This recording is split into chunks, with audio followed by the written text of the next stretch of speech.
Let me first refresh our memories about the maritime zones, which is the basically bone of contention. Maritime zones are measured from the baseline. We all know what is baseline. Then there is some internal waters. Internal waters are the area which is inward of the baseline and towards the land.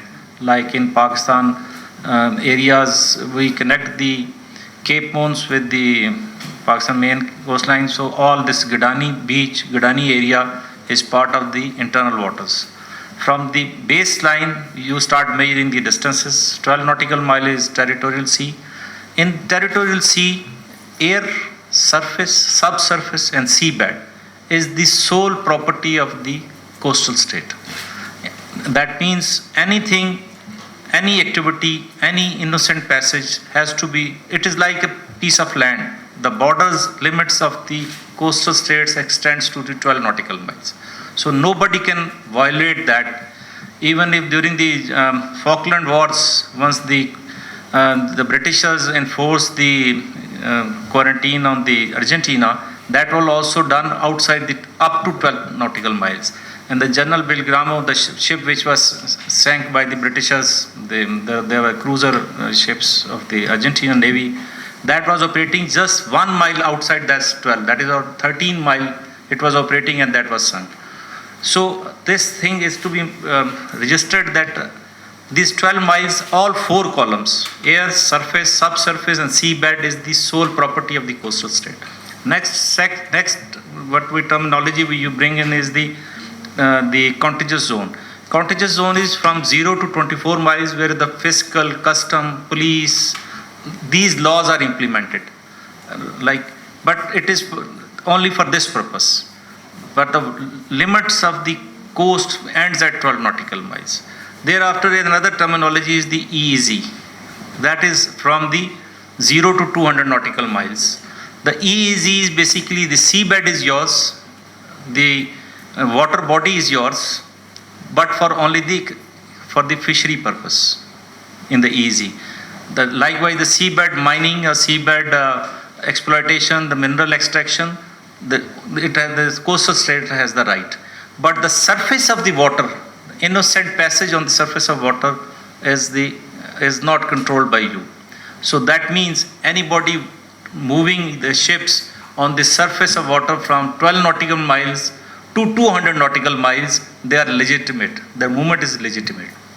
But courteously, usually the warships, when passing closer to the coast, they inform the home state, but they are not obliged to do so.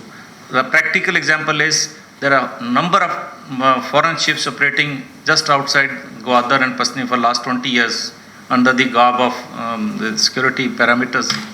So they are operating closer to Pakistani coast inside the EEZ, and they are operating the helicopters, they are doing everything, but they are not obliged to tell us because they are doing some international operations in that area to serve that.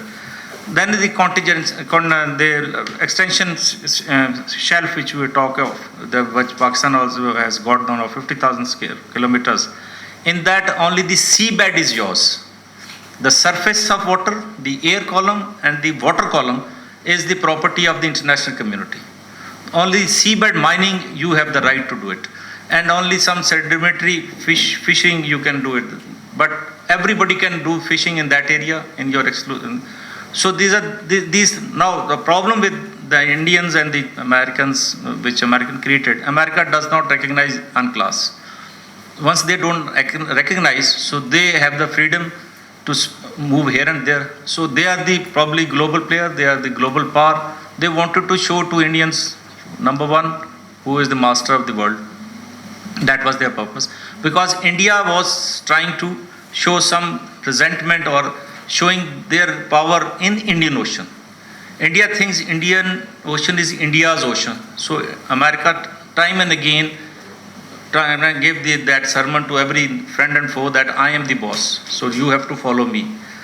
Secondly, once Indian interests, once you go through their policy, which Commodore Badala also mentioned about the 2015 policy, Indian initially used to talk of the Indian Ocean as the area of interest and influence. Now their area of interest is Indian Ocean, but or the India area of influence is Indian Ocean, but area of interest they have gone to the Pacific and the Atlantic also, and the all Red Sea, Mediterranean Sea. This is all area which, if you see the map in their policy, so they are talking of the global level. So they wanted to show it to the objecting on the Americans that this is our area of interest or area of influence, and you are in. On the other side, America is also doing the same thing, that I am the global leader, so you do need not to challenge. It may be a lesson or the message to the Chinese also, that tomorrow they will be going to the South China Sea and we will be doing the same thing. Or there is another aspect which may be conspiracy theory, or this is my personal assessment. India always uses such activities in benefit and for the home audience. 1965 war, Pakistan-India war, Navy attacked Dwarka. It was a small navigation radar picking up only 12 nautical miles, very insignificant. Pakistan Navy destroyed it. They made so much hue and cry after that 65 war that we are unsafe. And from 65 to 71 war, Indian Navy prospered leaps and bounds compared to Army and Air Force. They had the issue, they exploited it for their internal audience, and they used this.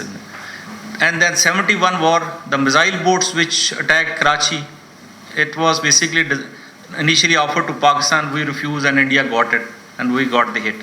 In 71 war, we sank their two Kukri, and one of them, the Karpan, was injured. Based on that, they created another, that we do not have a quality submarines, we should go for the nuclear submarines. They planned it, now they are planning for 5 nuclear submarines, 24 normal submarines, etc. So this is also for the domestic audience. Look at this latest issue in the Ajmal Kasab issue and that Mumbai issue. They said that a boat went from Karachi to Mumbai, 600 nautical miles, boat traveled on the surface, fishing boats. Again, they exploited the issues that our coastal navy is weak, or the Coast Guard is weak. So this is their way of doing it. They deliberately objected on the American action. The purpose may be something else, and for a domestic audience. Thirdly, there was some hue and cry because of the COVID issue. People in the politics, in the Indian governance, they were criticizing Americans, they are not extending help. So this issue, if you connect with this also, the Americans taught them the actual lesson that, look, we are the boss, do not criticize us in public. Although now they are sending about $100 million aid to India for this.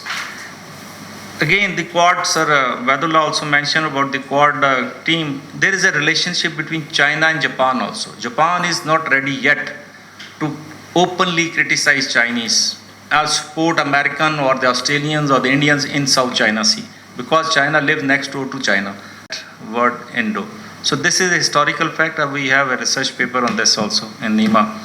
So secondly, changing the name of Indian Ocean. Who will do it? Who will walk with you to support this cause? If you want to change the name of any place, any Indian Ocean, etc., there is a procedure. IHO has some 68-member council, out of which majority vote has to vote for the change.